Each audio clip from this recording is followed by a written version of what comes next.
Hello, everybody. There we go. Hey. We're live. Yes. It looks like Tuesday notifications evening. are going out slow, though, so we may want to drag our feet a little bit here. Yeah, no, I just tweeted it again and retweeted it, so give it a few minutes. Yeah, even like, the Facebook isn't gone through yet. Nothing. Jesus, seriously? Why is this thing so slow? Anyway, welcome, Yeti. Welcome back. Thank you for having me. Very excited to talk to you. Since our it's been a busy couple of months. Yep. Maybe we'll get a couple of beans spilled. I don't know. Accidents happen sometimes.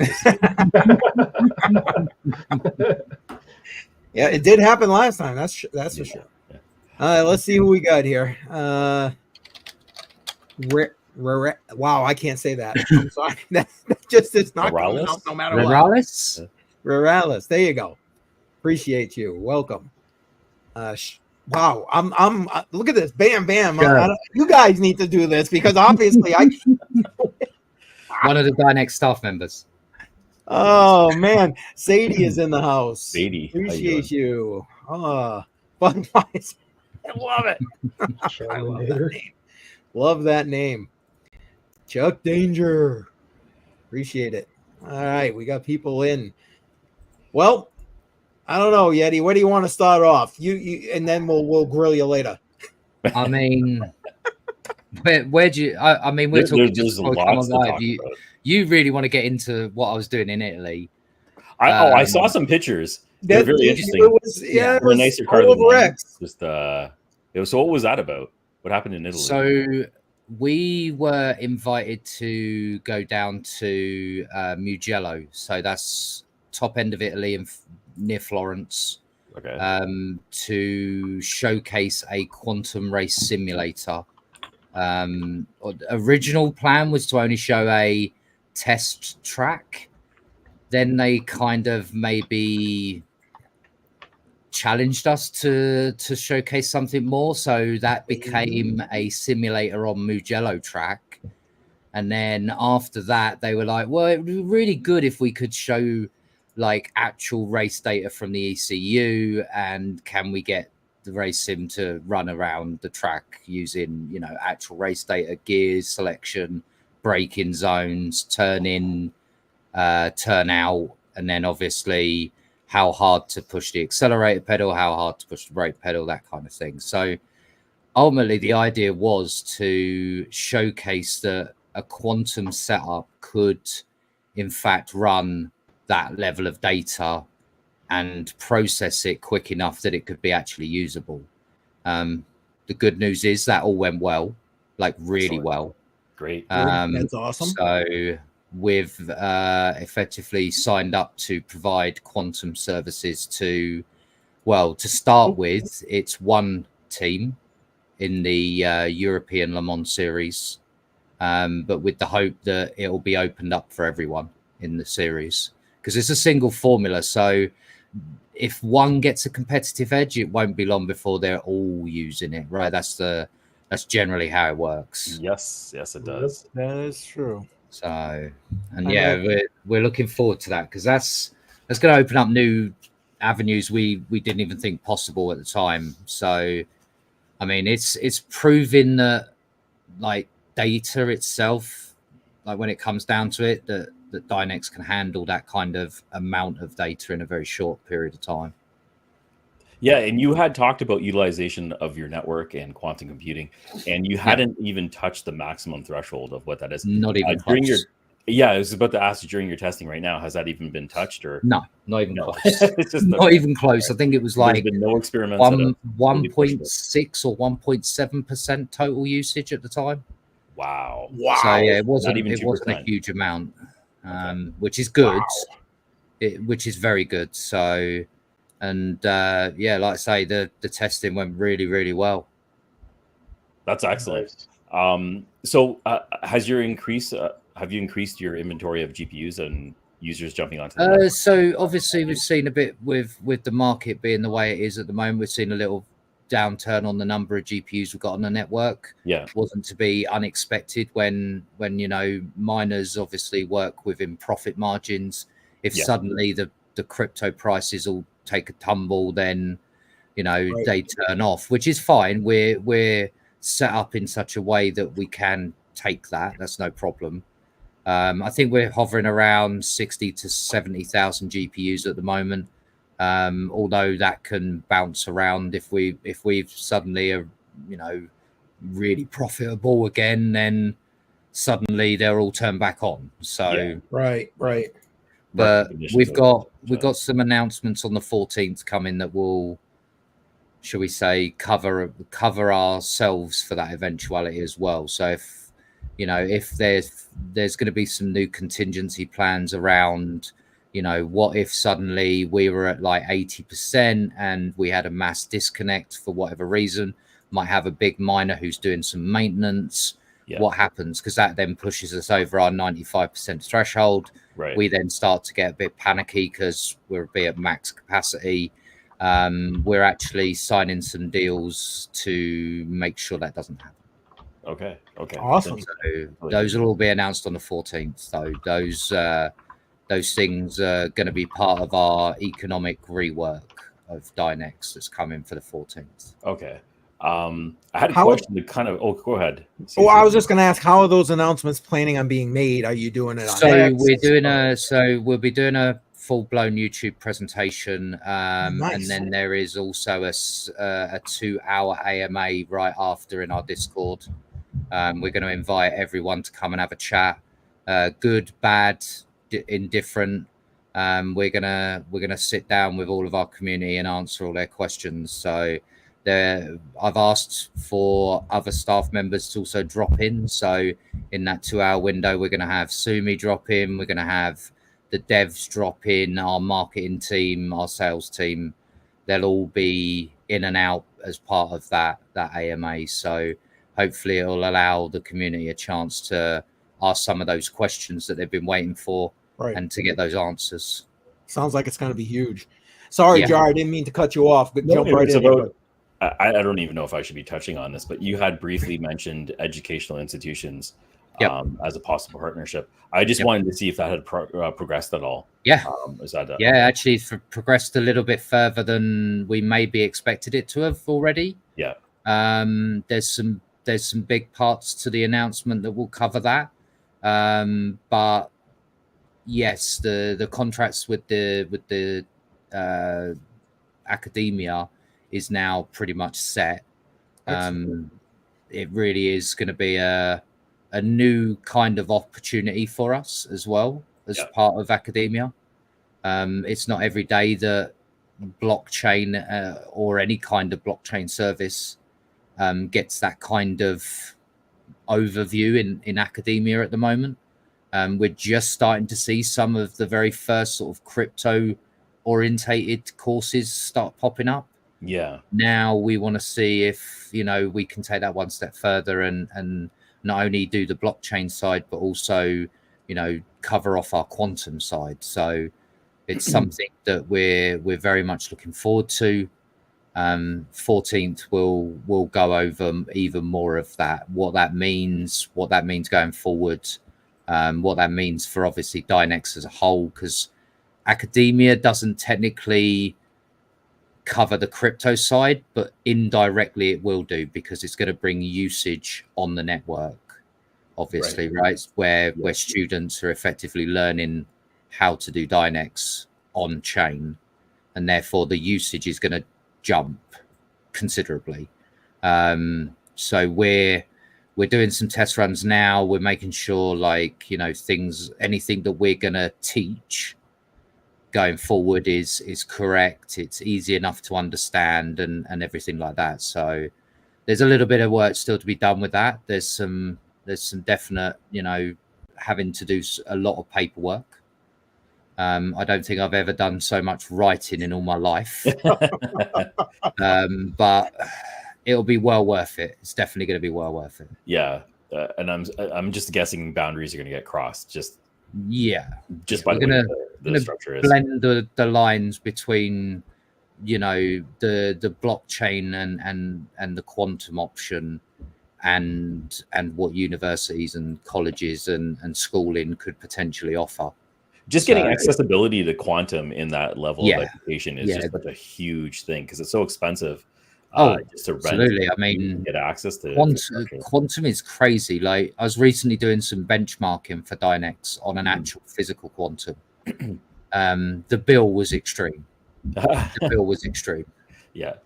But especially when there's only a few players in the market, they can basically charge what they want, right? So that's the other part. Yeah, that's the other thing, right? Probably the only one really close to us that's actually doing pretty well for themselves is D-Wave right now. Yep. Because they do simulated annealing much like we do. We actually directly interoperable with D-Wave.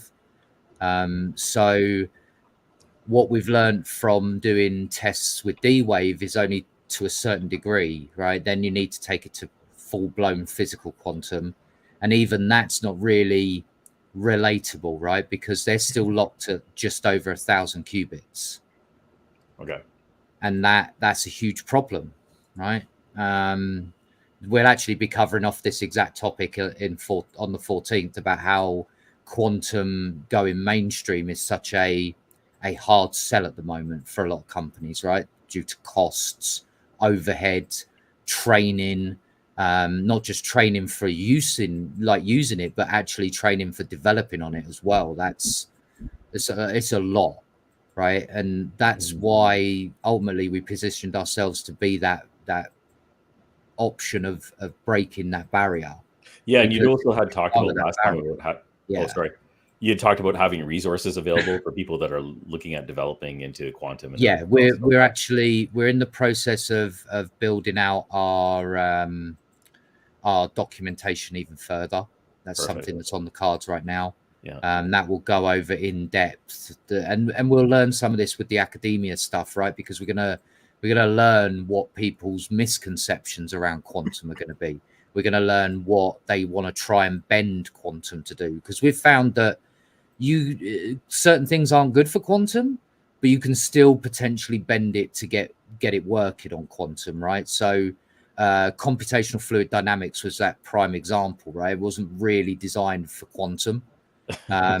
We bent it a little bit to make it work, right? We had to build a translation layer to do that CFD data in such a way that it could be understood. So I think it's going to be the same again. We'll find some hurdles and some sticking points, but ultimately that's part of the learning process, right? I was just gonna say that's how you learn, right? Yeah. Oh, look, all of my staff have turned up. They're all turning around saying, "If the boss is watching right now, I'm in trouble." Yeah, I probably am. How can you be in trouble? You haven't told us anything. You haven't leaked it. They already know what's going to happen. I'm going to start getting talking, and before I know it, I'll be giving away valuable information for the podcast. Yeah, I mean, like if you have drinks handy. Yeah. It's not Krypton rocks, but yes, that's true. That's no, funny. but I mean, academia is massive for us. Breaking into that area is huge. It sounds enormous, and like globally, it just sounds like just that one section alone just seems to be like you're not wrong. Like academia is something that I don't think many companies, let alone anyone in blockchain, has really ever tried to break into like that. So it'd be really interesting to see where we can take that. And that's just the tip of the iceberg of what's happened in the last couple of months. Like there's been a lot ongoing. Obviously, we've got new partnerships. We'll be announcing who those are on the 14th. But there are a couple of new options that we've got coming. Obviously, Biconomy announced a couple of weeks ago that a couple of weeks ago now that they will be listing Dynex. We actually are hoping that they might be able to deliver that just in time for the 14th. Oh, perfect. Which would be nice timing. We have been nudging them, I say politely. I think that's probably an opportune word for anyone who's ever dealt with an exchange. It's not a case of having to work at their own get it done. It's a case of having to hit them with a sledgehammer. They're hard work. As Mr. Financial Failure over there knows, exchanges and dealing with people in exchanges is hard work. Yeah. Yeah, I don't even know what to say on that because I tried. I'll just say that much, Yeti, but I mean, it you've didn't work had out. experience, right? You know just some of the hurdles you have to jump and Yeah. navigate around, right? So And the obviously, cost. the fact that Cost alone Biconomy is already announced and they're going to be hopefully done sooner or rather than later. The good news about Biconomy is they're actually a full regulated US on ramp and off ramp. So That's good. for the first time in a long time, we will actually be able to open up for US customers to just go and buy and sell their Dynex without a problem and having to jump through VPNs and bounce around half the world. Yeah. Right. And I'm assuming just the United States, that's just one huge portion that you're missing right now. Yeah, I mean, UK is another one, and Canada. They're all three of those are accepted with Biconomy, which is obviously a huge thing for us. I mean, I hate having to jump around to try and buy crypto. I just want to go on an exchange where I need to go and buy it. Like, that's the whole idea and concept around exchanges. Mm-hmm. But at the moment, with how legislation and regulation is going, it's making it very difficult for certain exchanges to be easily accessible now. So, yep, we're having the same problem here in Canada. You know, you mentioned regulation. Yeah. Can you speak to that a little bit, like you guys' thought process as you move forward with regard to regulation? I mean, I can definitely actually, given that for the last 3 weeks, all I've been doing is the paperwork for compliance documents. So, you know, like we're currently in the process of going for certain accreditations. Anyone who's ever done business in that kind of industry would kind of understand what accreditations we're probably already going for. But we're also going one step further, right? We've got to make sure that we're compliant with MiCA in Europe. That's a big thing, right? So that's how the management of digital assets in Europe. I suspect that down the road, the US will probably have something similar to MiCA. It's only probably a matter of time. The UK's already pretty much adopted most of MiCA already. So it's compliance is a pain, but it has to be done, right? Also, I don't know if you know this, but in the EU, anyone processing or computing over 600 euros worth of computation has to also be validated as well under KYC. So there's that as well, right? That's another thing that we've got to figure out and compliance wise, right? We've got our KYC supplier. We're already doing that now. But, you know, that was something else that most people didn't realize we had to do. Then you've got HIPAA for any medical data in the States. Then you've got the one over in California as well. They've got their own equivalent digital privacy policy. You've got GDPR as well in Europe. I mean, like, honestly, the amount of paperwork that we're having to get ready for all of this is quite extreme, but it's part of the process, right? We work out what we're missing. We go build those documents that are missing. We just finished up SIG as well, so that goes a big long way for accreditations. Yeah, the accreditations is probably the biggest and the most complex thing I've had to deal with in the last 6 months, to be fair.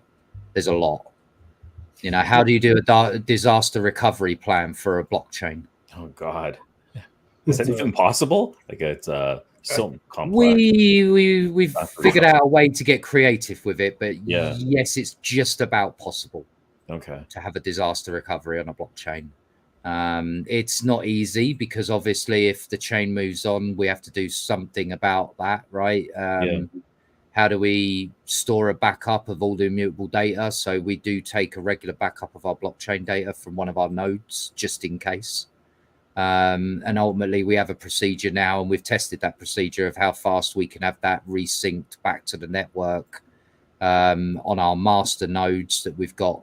We've expanded our master nodes as well to be centralized and decentralized now.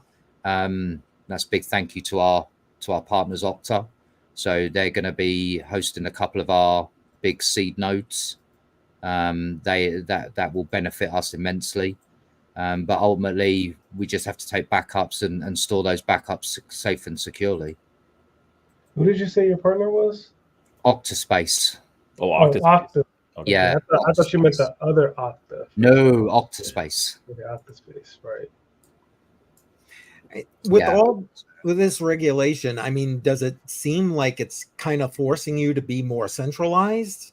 I wouldn't say that it is considered like pushing us into a corner. It's just that it's forcing us to have to think a little bit outside the box about how we word things, how we describe things, right? Like we have to describe a little bit more in detail what our network is and how our network works for that to be compliant enough. So it does take a little bit of creative thinking, but we're working on that. We have some great lawyers as well, to be fair. So I had a 2.5 hour long lawyer meeting this morning. That was a very dry meeting. Yeah.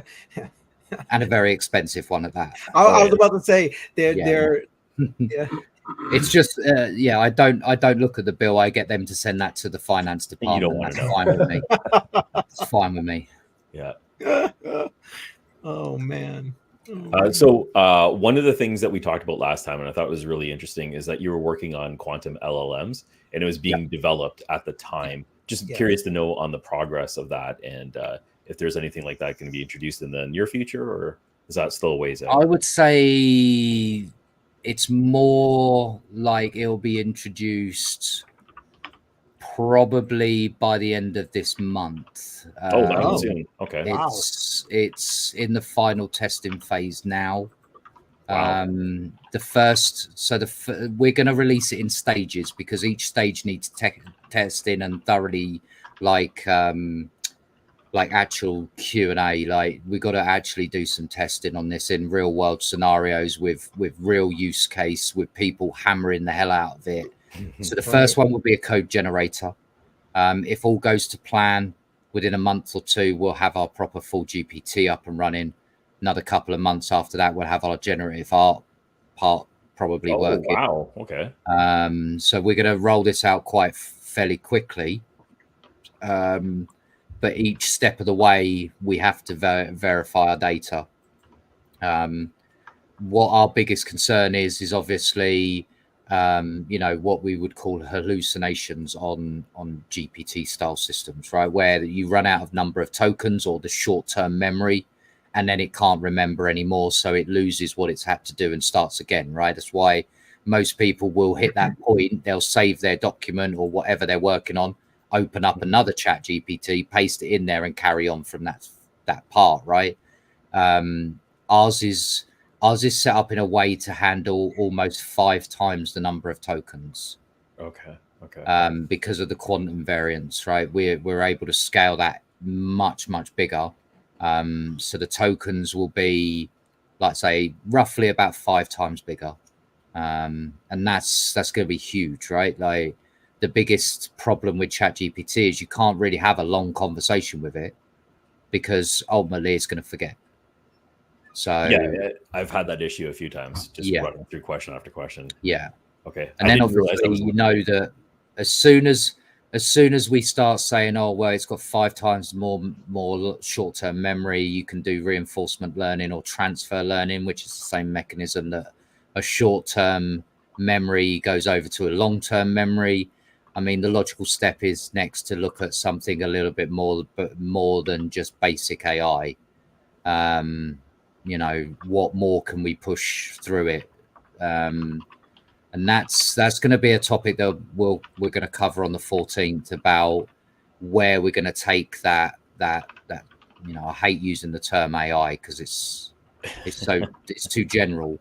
Yeah. But taking that AI process and turning it really up to like where could we potentially push it towards an AGI kind of scenario where eventually it gets to enough mass and computation that it could actually start doing that kind of AGI type talking, where you could, you know, be having a conversation like we are now and it actually be able to do it.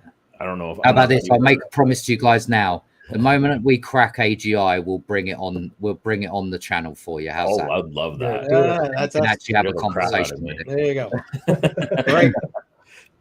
AI is already scary enough, and I like that you're looking at different ways to differentiate Dynex from the competition. There's a lot of AI doesn't scare me nearly as much as what we announced a few months ago, where we partnered with a robotics company. Okay. That scares me a lot more. That scares me a lot more. Yeah, the two together. A quantum-powered robot that can think for itself. I'm getting Terminator vibes. Yeah, Terminator vibes, exactly. Yeah. So obviously that's something that we've got to obviously consider as well, right? That's why we have our ethics committee, to make sure that companies aren't abusing the use of the service or people. Right. Last thing we want is people going, you know, breaking encryptions and stuff like that for fun. I was actually gonna bring that up because you were talking about breaking SHA-256 before, and you had I think they were called fingerprints or signatures that you had to detect it, and you could detect it in less than a second. But I was wondering, how frequently are you seeing attempts like that? And we maybe see 1 or 2 flags a week for something. So now that doesn't necessarily mean that it's bad, right? It just means that it's triggered one of our verification phases, where we go, hang on a minute, that's got very similar attributes to something else we've seen. We better make sure that it's okay, and we go and speak to the client. Right now, it might be that, you know, one of the examples I can give you is that, you know, we had somebody doing some research on an encryption methodology that they wanted to build themselves, their own encryption, but it triggered the same process failure as somebody trying to break encryption, right? Because ultimately the process is still the same. Right. So of course, when we figured out that they were building an encryption methodology, that was fine. So what we did was we actually opened up our 2 digital fingerprints. We found where the difference was, and we modified the code so it will allow theirs always through. Right. Refine. But there's the odd time where things get completely barred. We've seen somebody have a go at. We saw one flag for an RSA attempt a couple of months ago. But ultimately, that's what the security system's there for, right? To make sure that stuff doesn't happen. Yeah, and I can just see that just as you grow, that's just going to become a bigger issue, right? Because, it's the same as the fingerprint technology is being rolled into the LLM as well. So the idea is that if you're running a GPT and you ask it to give you, I don't know, the chemical makeup for a nuclear bomb, it's not going to give it to you, right? Do you know what I mean? That's the sort of thing you don't want it to be handing to people, or like, you know, please supply me a 3D print for a gun that can't be traced. That would be devastating, right? There's so many dangers to opening that just up without at least some basic rules around it, right? Because there's also so many different variables of requests that are going to be made. You can't just presume so many of them, right? There's going to be a threshold. I suspect that when we open up Dynex LLM to the world to be used, I suspect that the trigger amount will be going up quite drastically for the first few weeks. You just have flags going off all the time. Yeah, I've got a feeling that's what's going to happen, right? Because we're going to get a whole new bunch of job types that have never been run on there before. And it's going to be looking for similarities, and if it finds a similarity, then it's going to hold that for a check. But I'd rather it hold it for a check and us make sure than, you know, somebody have their bank account hacked, or you know, God forbid, anything worse than that. That would be pretty bad. Do you have like a special group or a set of staff that are continuously monitoring? It's actually part of one of our compliance documents. Is for who manages those kind of problems, right? So ultimately, it goes off to the ethics committee, but we have to have a rapid response team that deals with it. The rapid response team is a mix of myself, Ivan, who's our head of development, And then 2 of our founders are also part of that rapid response team, and 2 more other developers as well. So between us, we cover pretty much every time zone. So ideally, there should always be 1 person available at any one time.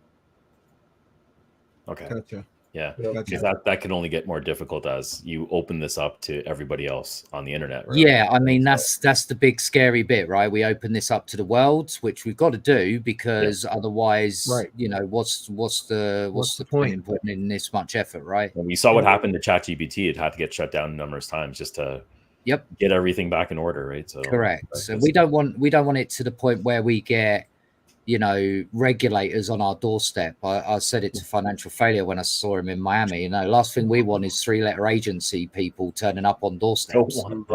Right. Yeah. That's not good. That's not a good look. No. So, but I mean, this is just part of the business side, right? Like, a lot of people see the crypto side, but they don't quite see just how much work goes in on the business side. It's just as much work, if not more, on the business side, because the compliance factor, no government at the moment has rules around how a business with a blockchain would work. They have rules around crypto companies, but they've never come across many companies that then go and build a blockchain for themselves and build a blockchain for a specific purpose like that. Yeah, and the policies from country to country are always different. There's not like a universal set of policies that you have to comply with. It's just every single region. Like you mentioned, the US has one, and then California has their own, and they're within the US. So, right. Yeah, absolutely. But I mean, I know that you guys had some questions around, you know, obviously Italy. Was there any other questions that you guys had for around what we talked about last time? Because I know that you said that there was a few extra questions that you wanted to. Yeah, I think John rapid fired them at you there for a second. Yeah, I had most of them. You had talked about the Enigma Fund. There was a recent strategic partnership that you had started up with, and it was supposed to open up some doors. I'm just curious if any new partnerships or relationships were developed out of that, or is that an October 14th thing, and I shouldn't be talking about it at all? I'm so going to get in trouble. Okay, so I'll just leave it. No. We don't want to get you in trouble. So Enigma was just part of the overall process, right? So there is one more that will be announced that has partnered with us, that's going to facilitate some pretty heavy doors being opened, some doors that we've been struggling to open. We're going to be very open and honest about that. You know, we've talked about a number of times about how some doors are literally, you can't open them unless you know somebody in that business lineup, right? Yes. And therefore we need those people on board with us to help open those doors. Enigma Fund opened up a whole bunch of doors that we have now been, you know, taking full use of. They're a great team over there, by the way, fantastic team. And then this new other one that were announced on the 14th has been opening doors on the other side of that equation, right? So I'm pretty sure people are going to be able to easily read between the lines on this, but yeah, they're opening doors more on the crypto side than the business side. Enigma was more for business side and opening business avenues. This one is more for opening doors for the crypto side. So, and they're all on board. When I say they're all on board, like their entire staff are all on board. I've spoke to literally 3/4 of their entire staff now. Okay. So that's everyone on board with them. So, you know, from marketing to fund management to, you know, being able to attack which companies we want to attack and get to the right people, right? Me and FF over there, we talked about this a number of times, right? Just opening certain doors for any sort of smaller crypto projects, right, is really difficult. Yeah. And then when there's a proper business beside that, it gets a little convoluted and a little difficult. But we're slowly getting there. And that's what this economic remodel on the 14th is all about, right? Explaining where some of the sticking points have been, what we're doing to get around those problems and get past those problems permanently. And ultimately who is coming on board as a partnership or advisors to actually help us with those problems as well. So it's a big bit of news, and it should please a lot of people to see that we're realizing, you know, we've got to deal with this sooner rather than later. You got a question in the house here. Have you solved the coherence problem? Ooh. I'm not even sure what problem that is. I don't know what coherence is. So if I'm getting what I think I'm hearing, right? So we're probably talking about things like ion drift. We're talking about things like quantum error correcting, and so forth, right? So with current quantum machines, they are kind of problematic to noise, to temperature fluctuations, you name it, right? Generates error issues all over the place. So it's why you can't run a physical quantum for, you know, stupidly long, you know, because it's just going to boil off all of your, you know, either liquid nitrogen or liquid helium. Right? Okay. Most of the two big ones that cool down most options. For what we do, and I'm going to get really close to what we're going to announce on the 14th here, so I'm going to have to be choice with my words. But we have on our network a certain way of being able to do error correcting, right? Because obviously we need to do our own version of error correcting because of the network disconnects, right? So miner is on our network. They disconnect halfway through a computational job. It's no different than quantum error correcting, right? It's our own spin on it. Okay. Because we use a neuromorphic approach, quantum errors are actually lower than physics-based quantum. So obviously there's a couple of different methods around quantum. We took a biology-inspired approach. Physical quantum is based on physics. So, you know, and that's things like spin states for an atom and stuff like that. We'll end up getting a really nerdy if I get down that road too much. End up being here for next 3 hours talking about it. But we've already worked out a way that we can mitigate a lot of the like the errors that come as part of quantum. Mainly because we don't have to super chill it. It's not temperature reliant, like standard quantum. And then there's a few new things we'll announce on the 14th that come around that as well, because we've got some new news around quantum error correcting. Some enhancements we've found that we can run on our network. Now, we don't know if that could be translated over to physical quantum, but we'd love to test that on a proper quantum and actually test that. So that's something that we've been talking with the dev team over in Bulgaria about basically doing some test runs on a physical quantum in relation to quantum error correcting. So, and if these changes do work, then in theory we could release those to the world open source and allow normal quantum machines to perhaps adopt some of those changes into their own systems. Oh. How much they can adopt would be down to the architecture way that they've set up their system. But it would be interesting to see if we can run our error correcting on their hardware, because then it'll give us the true readout of just how much of an uplift on errors that it will be. like how better it will be without those errors.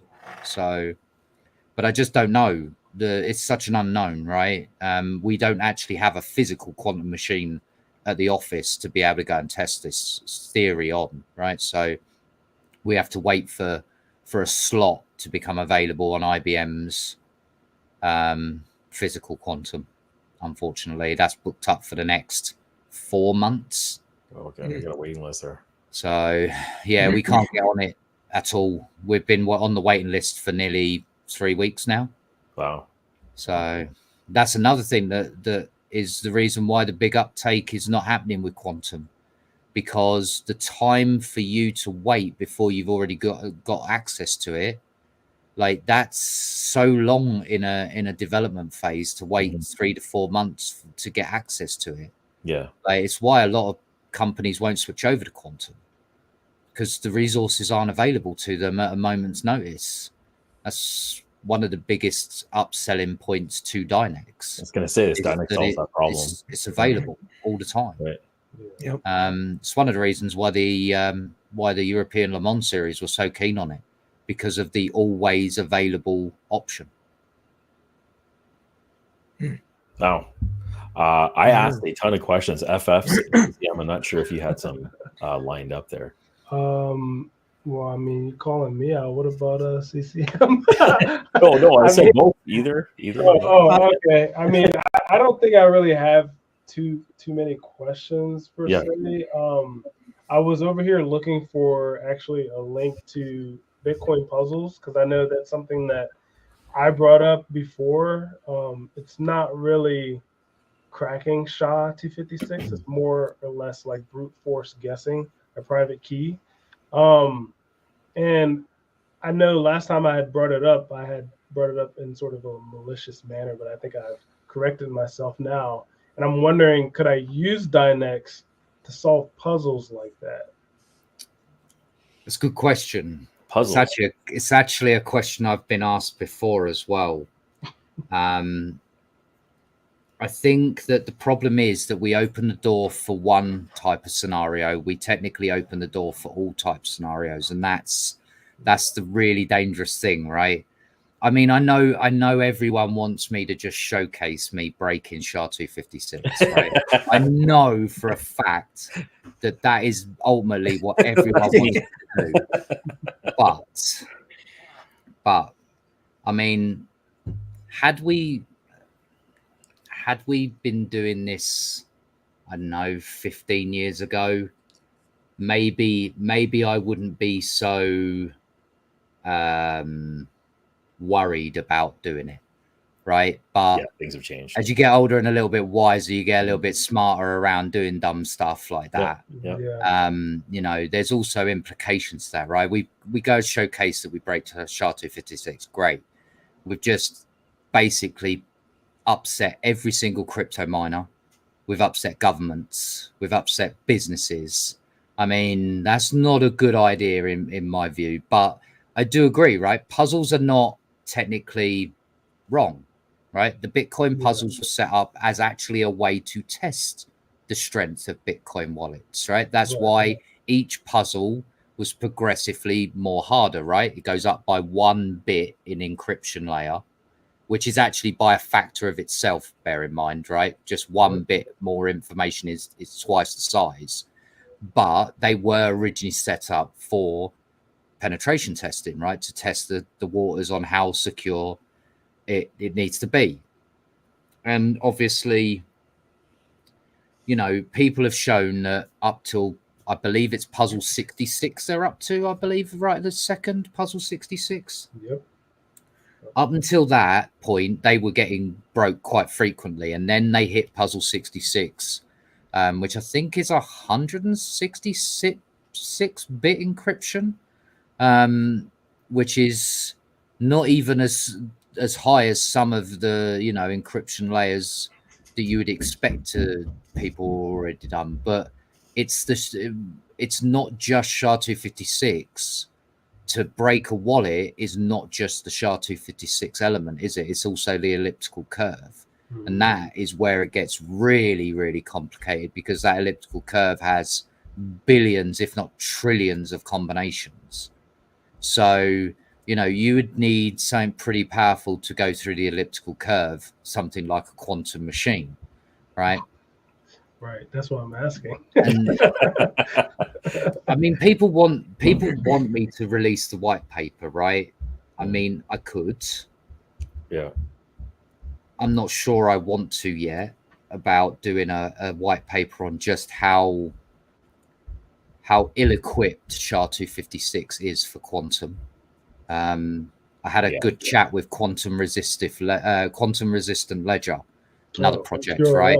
Yeah. Oh boy, did I put the fear of God into those guys when I had a chat with those guys, because we're on an X space. They'd never met me before, and then I freaked them out saying we do quantum. Yeah. And said, well, you know, every single blockchain that says they're quantum resistant, 100% has never tested it. Right. Right. Because nobody is going to spend that kind of money testing a theory like that. Right. Like, it's going to cost you thousands and thousands of dollars, if not tens of thousands of dollars to test. So I put it to quantum resistant ledger about it. I was like, well, you say you're quantum resistant, but actually, are you? And would you like me to check? Yeah. I said, would you like me to check to put the fear of God into them? Yeah. You know, but realistically, you know, our ability to do what we can is not to be malicious, right? Ultimately, quantum is a responsibility, right? I'll pull the line from Spider-Man, right? With great, you know, power comes great responsibility. Yeah, 100%. And it is very true, right? Mhm. We do have a certain level of responsibility to be protective of what's already existing infrastructure out there. If we gave everyone the ability to crack banks tomorrow, then that would be very bad. That would be very bad. And that's not what we're ultimately wanting. So that's why the ethics committee exists. It's why we've got, you know, specialized security running on the network. I know people hate us for that because they say, oh, well, in a decentralized environment, you shouldn't have any restrictions. But those people don't quite understand just how dangerous quantum could be in the wrong hands. Yeah. Yeah. In this case, it's required, right? Yeah. I just spotted a question. Yeah. Yep. Fantastic. There's somebody in our Discord literally talking about this yesterday. So is Dynex any closer to going full POUW without relying on the POW component? So basically, even in pure POUW, or what we're dubbing absolute entanglement, right? There still will be a POW element to it, right? Just the difference is, rather than you doing the block hash verification direct, it will be done inside of the POUW. So right now we have like a stand-in job, right? It's a really complex job that has a really high bounty on it. So if you manage to hit the nail on the head on that, you get 100,000 Dynex for a reward. That's a lot of money. Wow. But that's a client that's put that up, not us. That's an actual client that's put that up. However, we think that once that's finished and we've finally nailed that one and somebody wins the reward for that, the standing job will become POW. Right. So when you're not doing an actual POUW job, you're effectively be on the quantum side doing the POW block verification. So yes, we're still working on that. We're still ironing out some problems with it. I believe it's testnet 3 now. I believe we're up to. We'll probably open it up on probably testnet 6 to a few select people, and then testnet 7 will probably be where we open it up for everyone. So we're still a bit away from that yet. There are obviously a lot of checks that need to be done before we do this, because this will be the very first of its kind when we do it. Being first has its benefits, but it also has plenty of disadvantages to being first, right? There's no guides, there's no one to go and seek help from. Like, there's no one. So we've got to do this every step of the way, and we've got to do it right and methodically, because this is a lot of money we're talking about, right? If we stall out our chain, or we cause like all of everyone's funds to go disappearing off because we've screwed it up, that's not what we want.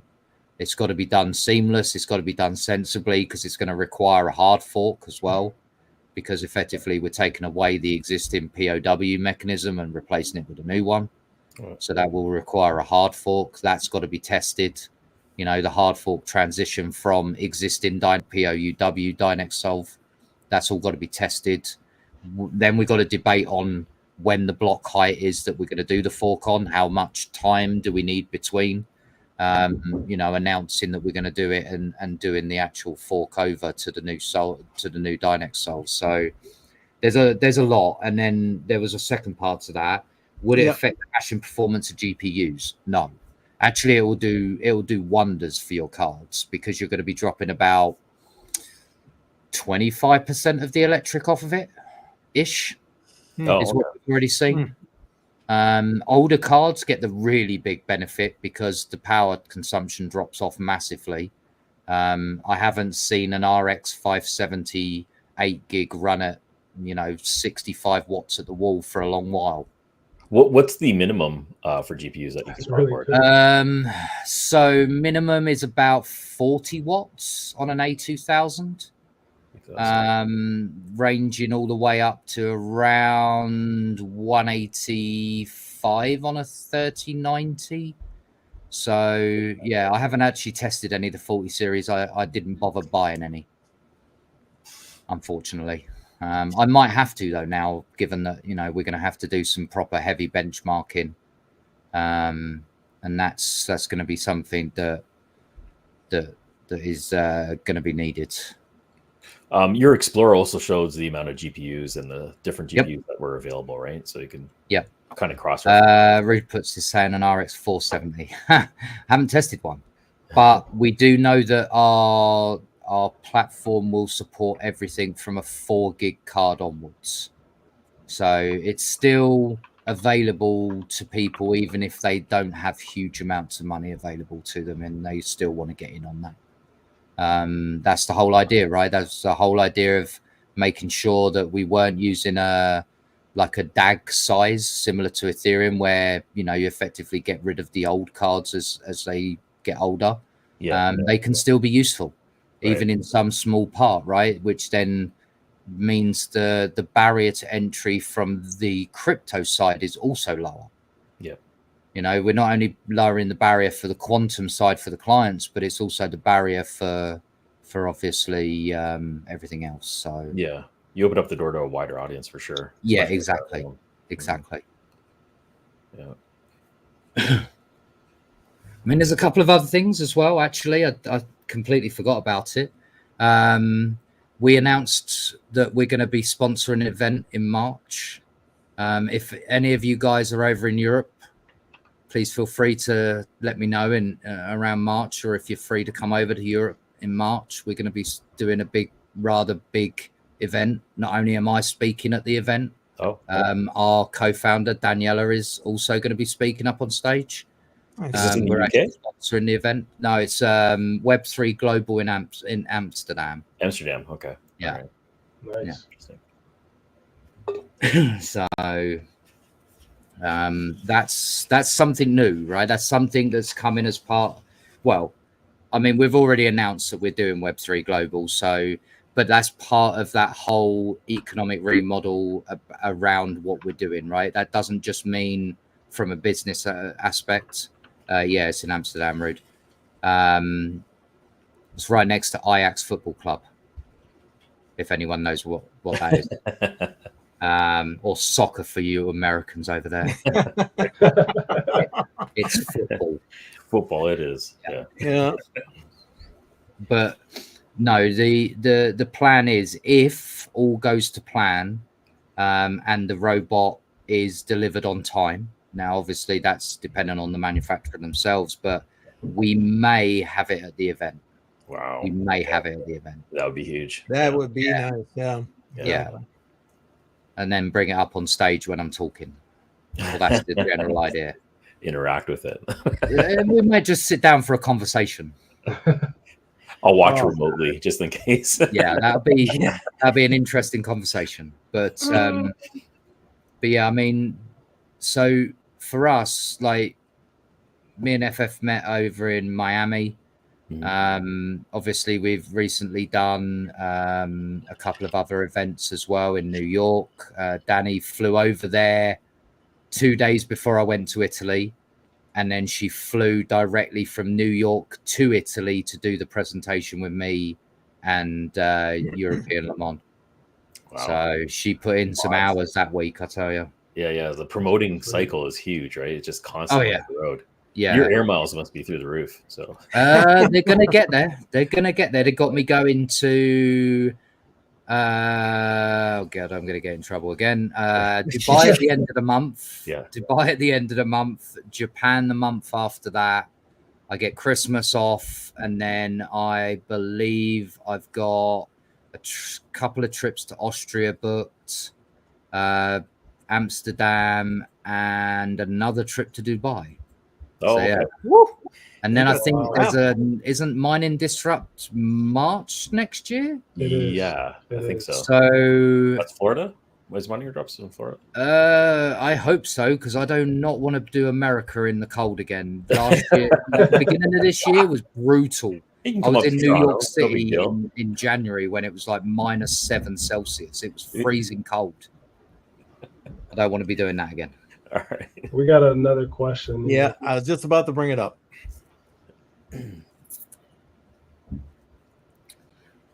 Right. It's a good question. It's actually a very good question. Again, some other people have been asking the exact same questions recently. So will there be any retail customer dApps apart from Dynex GPT that will be published, and would they run on Dynex blockchain or layer 2? Right. So there's two parts to that question. First is, will there be more dApps than just Dynex GPT? Yes. I'm already developing one. So for those who don't know, I run Yeti Audits. It's a blockchain and software auditing tool that is actually going to be completely powered by Dynex going forward for scanning. Obviously, we've got Dynex GPT, but there is a couple of other ones that clients are working on right now. One of them is a trading optimization platform. So you'll be able to fit in all your stocks and shares and have it give you portfolio optimization. Wow. And then the second part of that will they run on blockchain or layer 2. So it'll be directly on the native blockchain. And the reason is that we don't currently support layer 2. We have no real need for layer 2 on Dynex, because the whole concept of our dApps will be that's what our partnership with Octaspace is going to help with. They're going to provide decentralized infrastructure for those dApps to run on. The portfolio manager that you're talking about, is that also trading for you as well, or is that it could. The demonstration that I've got that's possibly able to be shown off very soon is more on taking data and optimizing a buy and sell markers. Okay. Right. But could it trade for you if you coded it? Absolutely. Wow. 100% it could. That opens up a whole other door. Yes. Yeah. I think that, for the first person who gives it a try to actually trying to write a full trade solution that's powered by Quantum, it's going to destroy everyone running bots out there. Absolutely destroy them. Yeah. Which would be quite fun to see, right? Watching a Quantum bot absolutely destroy all these traders that have spent hours setting up their own bots. This thing's going to just absolutely annihilate them. But the test beds of the stocks and share portfolio optimization stuff shows real promise. Like we don't want to develop it out to a full-blown platform. That's not our intention. It's to just showcase like what it could do if you spent the time to develop one. Because ultimately Dynex is just a toolbox, right? We're not in the business of building applications to a certain degree.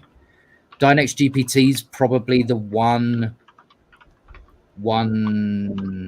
alternative to the rules, shall we call it? Like that's that's because that's kind of like a promotional tool as well. Well, it's also to showcase how flexible the LLM models are, right? Right. We're actually building a translation layer that should allow you to take any existing model and just train it on Dynex. That opens up everything: generative art, generative music, ChatGPT style bots, and everything. So it's really going to be a busy next 6 months, I would say, for us. Or at least it's going to be busy for me, because I'm going to be doing a lot of flying and a lot of conversations with people and a lot of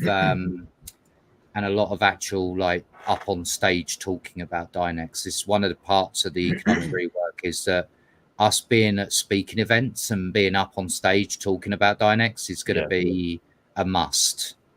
So yeah, full globe. I've already filled up half a passport already. That's a serious task to do. Yeah, we just crossed an hour. I don't know if there's more questions. So you can go ahead and put them in the chat. Don't feel free. Button if you're watching. I only sleep 4 hours a day, man. Don't worry. I don't know how you do it. All right. Well, like I said to you, I've been doing living on 4 hours for years, right? My dad was the same, fun enough. He used to sleep 4 hours. So I just think that it's probably something to do with the fact that, for most of my life, I've worked on computers in one form or another. So, a developer's lifestyle is not for everyone. That's a lot of hours in front of a computer screen. Right. It's a lot of hours in front of a computer screen. And there's a few people I know in the chat that they'll understand that. They'll definitely understand that. See, exactly. Sadie understands it. Generally, there's a couple of cans of Red Bull in the fridge at all times, ready to go. I drink way too much tea as well. That's another byproduct of look, I've even upgraded the cup now, so this is actually like proper Yeti cup. Yeah, there you go. There it is. Yeah. Yeah, it's nice. So, but I mean, if you guys have got any more questions, feel free to ask them. I had just a couple more. Sure, go for it. Yeah, you were talking about a relationship with Keystone for hardware wallets. Is that I'm assuming that's complete? I haven't actually checked that. We have some other key. We have some actually. I can probably say this because this isn't even in the slideshow for the presentation, so I won't get in trouble for this. Okay, all right. But I signed off on 2 new wallet integrations. So that's with software-based wallets, and we've got 3 hardware wallet integrations currently in the process of being dealt with now. Okay. So, I'm just hoping Tangem might be one of those. Tangem is the shall we say the frustrating one. Oh, really? Okay. Wow. Right. Really? Yeah. I assumed that they wouldn't be. However, they announced that they were going to do Dynex. Then they pushed us back by 6 months, and now they just dropped us off the list with very little in the way of actual explanation. Oh, really? Okay. So I have no problem with the Tangem team. I actually think they're very good at what they do, right? Yeah. It's just that there's obviously a reason for why that there is a problem. Okay. Dynex supports offline signatures, so technically any hardware vendor can integrate Dynex offline signatures. That's like very basic crypto wallet technology, offline signatures. They've been around since 2014, 2015 ish. So it's not new technology, but obviously it's dependent on their framework that they're working on. So I've got a feeling that Tangem probably need to do a firmware upgrade. Got it. Okay. And therefore they're either waiting for their next big firmware upgrade to then support it, or there is the option of the wrapped token. And that's going to be a big announcement on the 14th. Everyone's been waiting for it. Yeah. It's been a long time working on it. It's been 3 months since we announced it. But it was to do with the fact that audits had to be done. Okay. We didn't want to take the risk. Bridges scare the hell out of me. Right? Bridges scare the hell out of me. Because how many bridges have we heard get hacked in just this year all alone? right? All the time, right? So we didn't just contract out my auditing firm to do an internal audit, because there's an agreement in place with Yeti Audits to do all Dynex internal testing and auditing. We actually contracted a third-party audit firm considered one of the best in the industry, which is why it took so long, because they picked it apart, quite literally picked it apart. Okay, all right. And there was a couple of things that could be a problem down the road, not necessarily from a breach standpoint, just stuff that could potentially cause some trouble with the one-to-one lock-in. When you're doing the transfer over the bridge, could stall out the mechanism.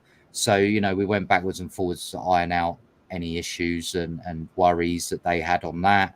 And yeah, their audit is now come back as clear, happy with that. And now, I guess the 14th, I will say it, that on the 14th, people will get the final date of the release for the wrap token. Okay, that's great. Yeah, you can't be careful. Technically, Tangent could then support Dynex straight out of the box, because they could just take the wrap token instead. Got it. Okay. So there's going to be no details on what network you're going to be using until the 14th. No, I could tell you which network. No. What if I don't want you to get in trouble? It's already technically spoken about publicly. So to start with, the very first network will be Ethereum. That seems to be the.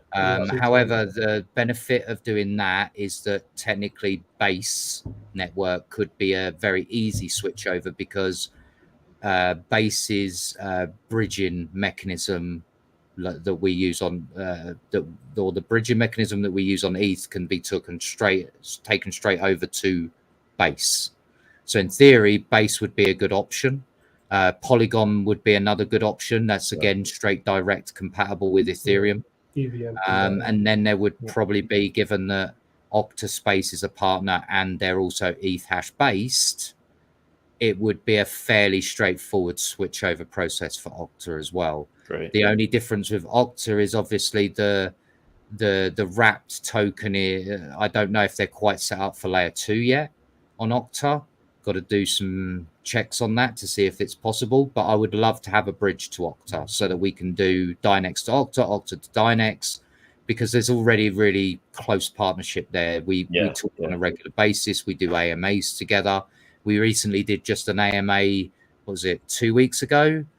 Just before I flew out to Italy, actually. We were doing an AMA with us, Octa, and Cubic, which was an interesting sit-down chat.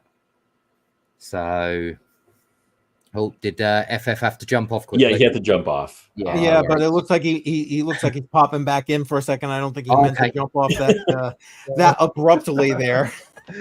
He does have to go soon. Yeah. Did you want to? I know you got to go, FF. Did you want to jump in with any question or anything before you go? No, not really. But I didn't mean to go like that. Yeah, I know. I do want to end with this. I was trying to help out Yeti with some exchanges that I'll leave unnamed. I was able to get some internal contacts with a pretty large exchange, but it didn't work out.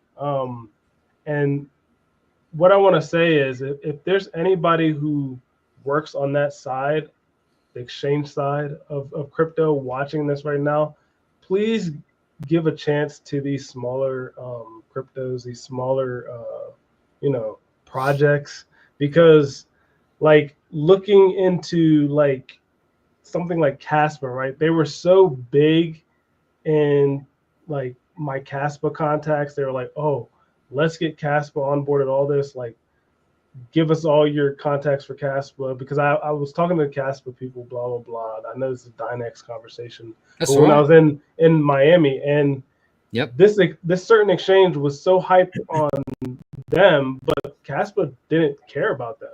Where as a Dynex was like almost the other way. Yeah, gung ho, like let's work together, let's figure something out.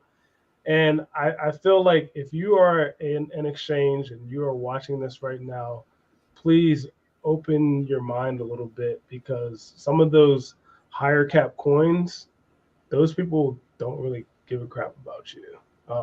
It's very true. And that's just from my own experience working with Yeti with this. And I just wanted to some of the that. frustrations, right? Yeah, it was very, very annoying. And these are people like that I know. That's how I was able to get these contacts. So it kind of like upset me too, because I go out there and throw out my, 2 cents and try to, my reputation is kind of effed in a way too, because I'm like, okay, Yeti, I can do this for you. I know these people, and then nothing happens. Yeah, but right? you know what I said to you when we spoke about it in Miami, right? I didn't put any pressure on you at all, right? That wasn't the idea. It was just like, can you have a nudge of your contacts, see if there's any doors that can be opened?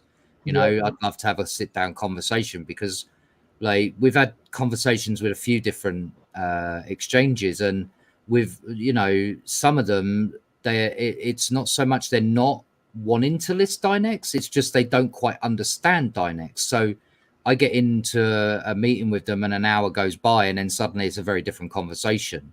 Sometimes it's just about getting that foot in the door and having a talk. So that's all I wanted to end on.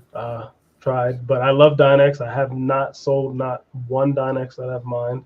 Absolutely. I know I got rid of a lot of my GPUs, but I have a good stack of Dynex, so I just want to end with that too. So, yep, I'm a holder as well. All right, buddy. Nice. Take care, buddy. Later. Now I'll leave. Some good questions just been posted up.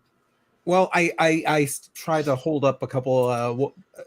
I don't know if you want to answer. The most surprising thing for this year, that's got to be going to Italy to go and work with some European Le Mans cars.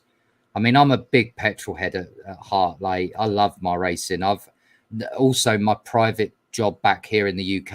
I do have some business connections with Formula One. We do Aston Martin's car reveal every year for them. So for me, I've always been into my cars. So when they offered me the chance to go out to Italy, to Mugello, like I was packing the bags before they finished asking. So yeah, they didn't have to ask me twice. They're like, we're sending you to Mugello. I was like, hang on a minute, Mugello, the racetrack? They're like, yep, I'm packing. Okay. Yep. It was brilliant. It was such an experience, right? Like if ever anyone's got a chance to go to a proper race track to watch a race event, I'd highly recommend it, because it's such an amazing day out, different in person, right? Days out. It's an experience, right? It's nobody can quite prepare you for how loud those cars are when they scream past you. They're so loud. I came back, I couldn't hear a thing for like 2 days. It's great, and I still loved every minute of it. So it's got to be amazing in person. It's got to be. Oh yeah, got to be so loud. So loud. I was going to ask about the military, but we'll let you jump in right here. Maybe you can't talk about it, and that's okay. No. I can actually answer this. Okay. So our ultimate position has been not to be political. We certainly don't want to allow certain countries to utilize Dynex because of how they have been with certain technologies. So, for example, countries that might want to use CFD, right? So what could CFD be used for, right? Other than just cars and wind tunnel effects for planes, cars and buildings. Well, technically, you can use CFD to map out a gun, right? Bullet trajectories, how much the blowback would be, all that kind of thing. Inertia coming out the gun, kickback, all of that. But it could also be used for an ICBM. Yep. That's scary, right? To develop an ICBM.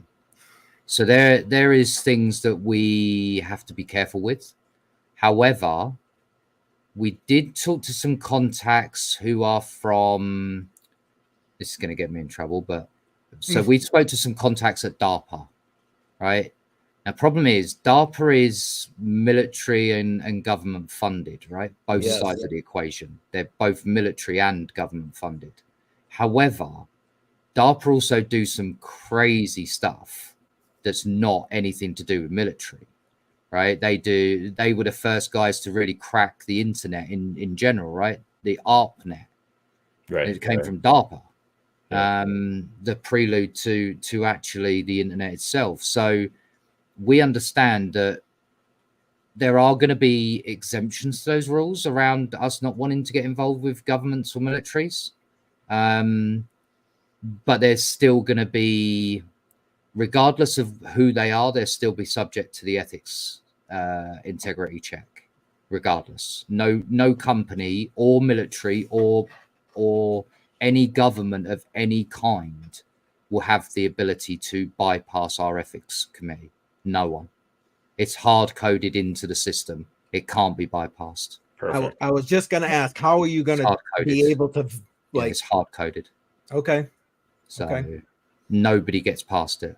Not me, not the big boss man. Even our co-founders are subject to ethical integrity checks. All staff are. Anyone who runs on the network is effectively subject to that check.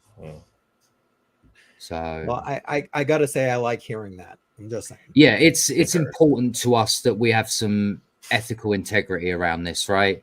Like, otherwise, it means that going forward, things like decentralized compute will have issues if people don't have the integrity. They'll clamp down on it really hard, and that'll be game over for everyone. The benefit for us is that we'll be proving that we can get compliant. It's just that we have to get creative with some of the wording, right? Because distributed network is kind of okay to use. Blockchain is not from the business like documentation, right? So we've found that there are certain words we have to use other than blockchain and crypto. Can I ask, is that because of regulatory constraints or lack thereof? Correct.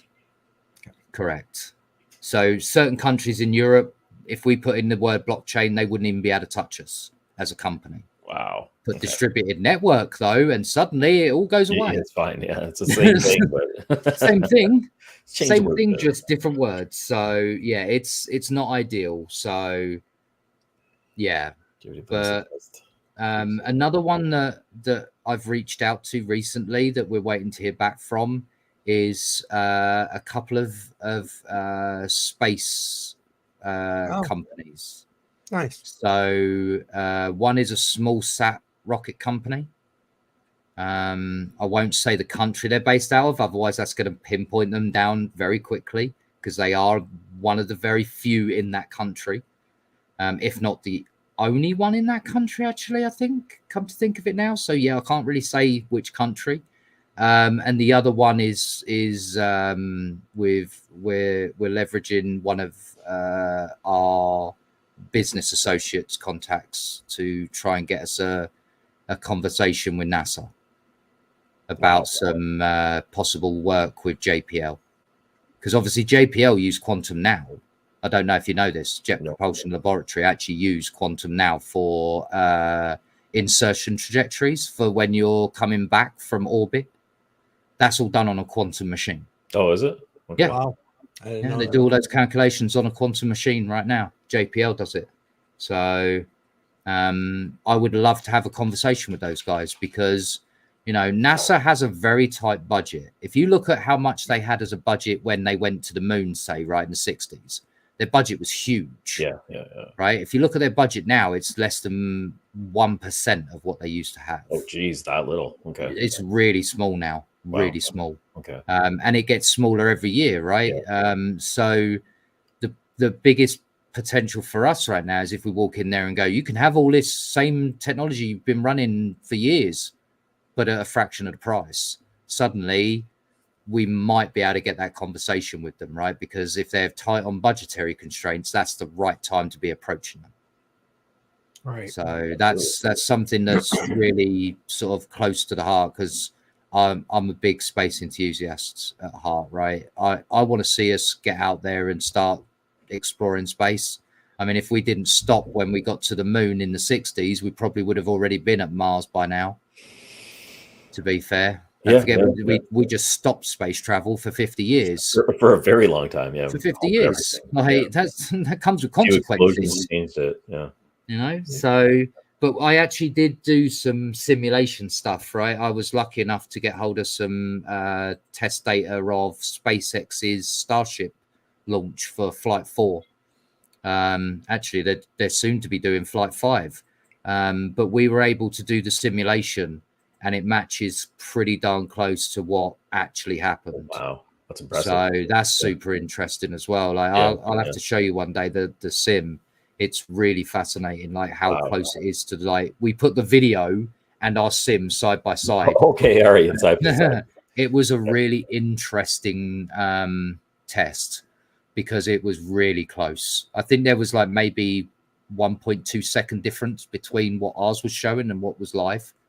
So that's pretty close, and I reckon I could probably get that closer just with a few more iterations and more data. So hopefully when Flight 5 data comes out, because SpaceX is really cool about it, they actually open source their flight data.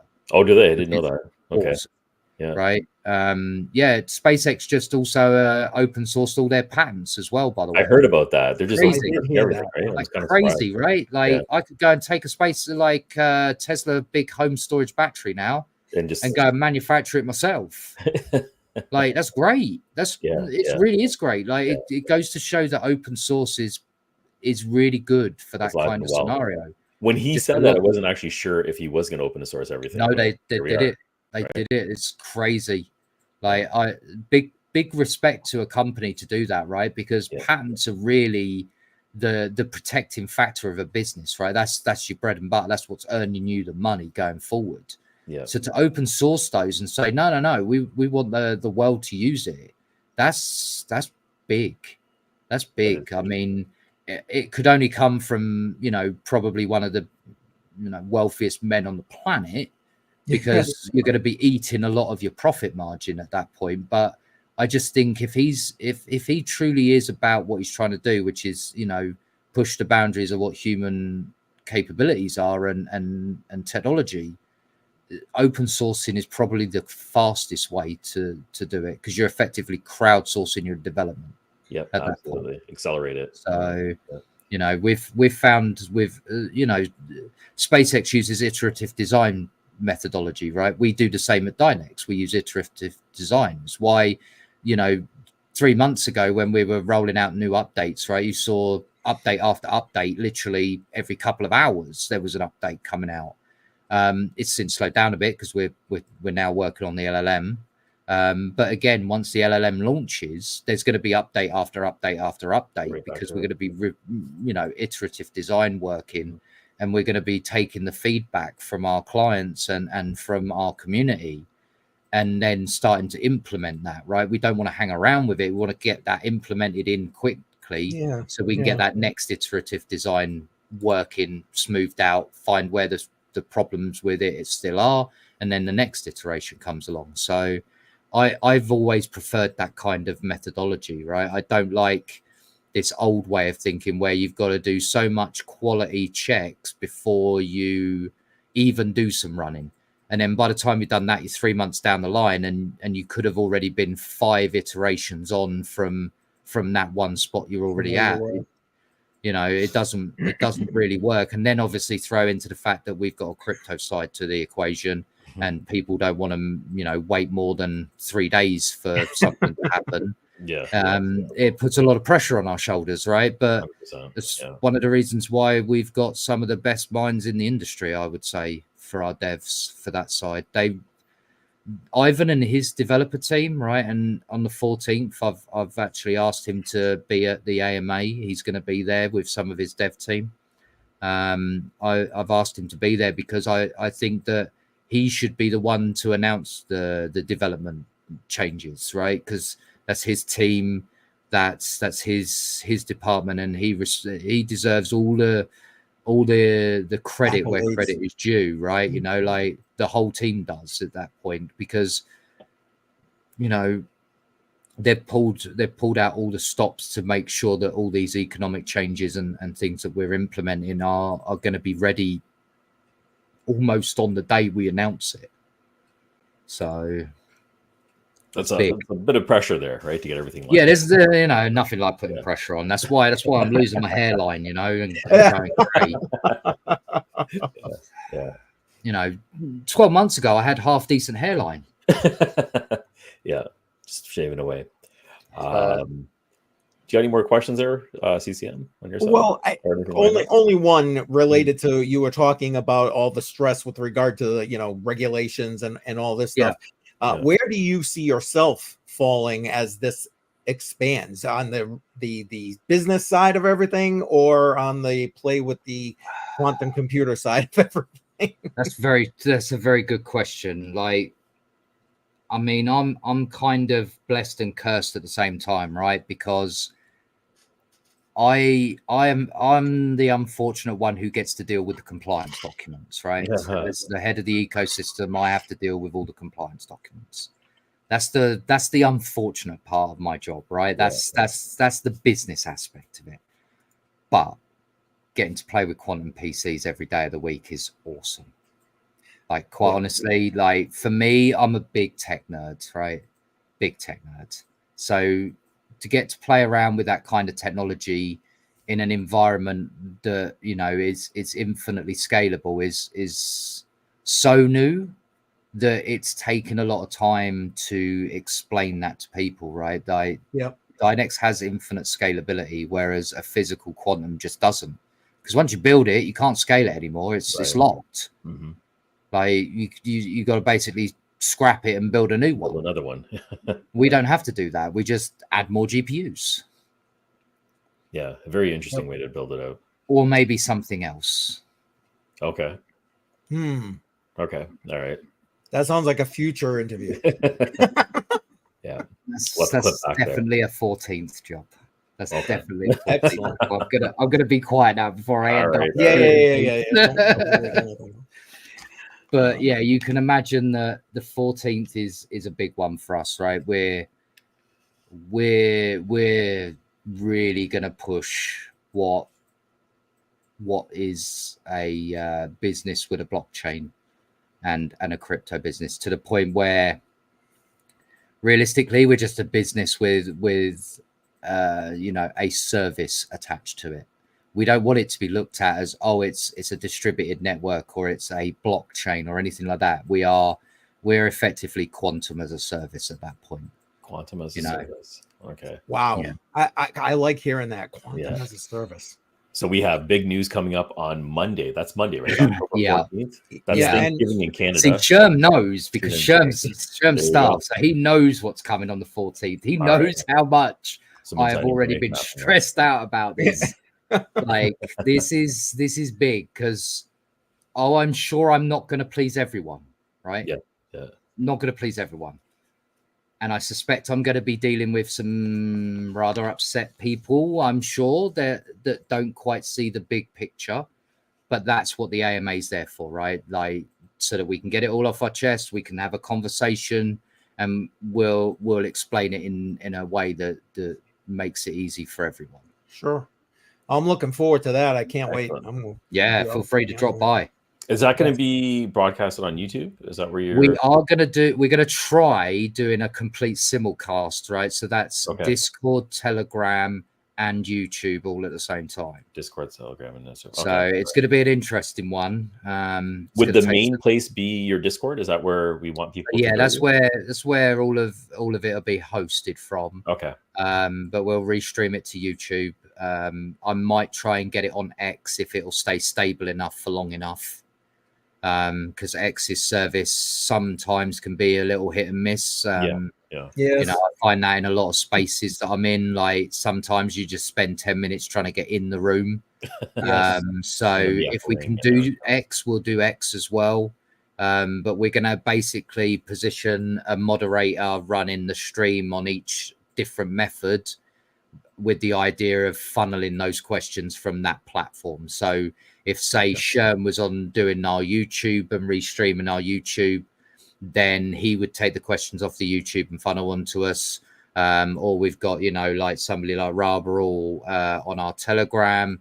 They're going to funnel all the questions from Telegram. So, and we're going to try and do it on all of our Telegrams, by the way. That's going to be really tricky as well, because we've got like 6 of them. Wow. Yeah. So, yeah, it's going to be a bit of a task, but we feel that the only way to really do this justice is try and get it on everything we have access to. Absolutely. Reach as many people as you can. Yeah, that's great. Exactly. Fantastic stuff. October 14th. That's coming up real soon. Oh, yeah. Yes. Very soon now. Yeah. I know, right? It's like a few days. Yeah. 5 days away now. Oh. Well, 6 days for you guys. You're on the other side of the pond. So I'm already next day. Okay. Oh, it's got to be late for you. Anyways, we should wrap this up. It's already been an hour and a half. I didn't realize. Yeah, it's all right. Well, appreciate you taking that time to do that. No, I love coming on here. Like I said last time, I had such good fun. Like when could we do part 2? So I think when I showed you guys the pictures of me in Italy, I think that was when it was like, let's do a part 2. We got hyped up on that. Yeah. Exactly. We'll do a follow-up again. Maybe if we can squeeze one more in before the end of the year. Yeah, of course. Like, you let me know when and we'll book it in. That's no problem. I really enjoy having these conversations, right? I really do. I enjoy doing all these interviews and sort of AMA kind of scenarios, because all it fundamentally is doing is allowing people to get more understanding of what we're doing, right? Exactly. More information, more understanding leads to, better choices when you're either investing as buying the coin or whether you're going to go and mine it, right? Having more information gives you that ability to have clarity with what you're choosing to do. Huge educational experience for me as well. Yeah, like I really enjoy it. I appreciate having you on. Thank you very much for joining us. No, absolutely. Anytime at all. You want to wrap us up then, Jar? Thank you for joining us on the Matrix Money podcast. We'll see you next Tuesday. Take care, everyone. All right. Take care. Bye-bye.